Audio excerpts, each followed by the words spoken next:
ദൈവനാമം മഹത്വം ഉണ്ടാവട്ടെ. 1 യോഹന്നാൻ അധ്യായം 5 വാക്യം 11-12 ഇങ്ങനെ പറയുന്നുണ്ട്.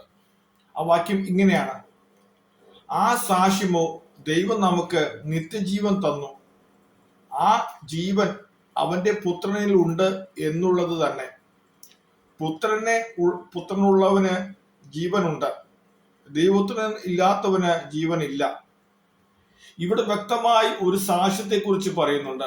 ആ സാക്ഷ്യം എന്താണ്? നിത്യജീവൻ. നിത്യജീവൻ എന്താണ് എന്ന് ചോദിച്ചാൽ,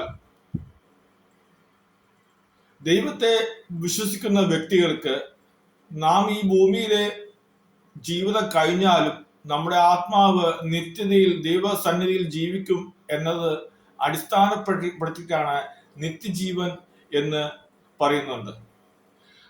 ദൈവത്തെ വിശ്വസിക്കുന്ന വ്യക്തികൾക്ക് ഒരിക്കലും മരണമില്ല, അവന്റെ ആത്മാവ് മരിക്കുമില്ല എന്ന് തന്നെയാവുന്നു നിത്യജീവനെ കുറിച്ച് നമ്മളോട് വേദപുസ്തകം പറയുന്നത് തന്നെ.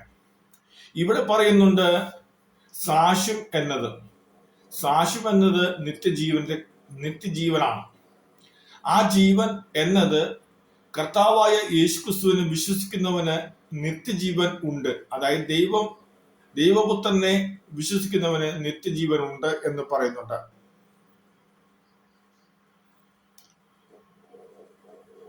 ദൈവപുത്രനായ യേശുക്രിസ്തുവിനെ വിശ്വസിക്കാത്തവന് നിത്യജീവൻ ഇല്ല എന്ന് ഈ വാക്യം വ്യക്തമായി പറയുന്നുണ്ട്.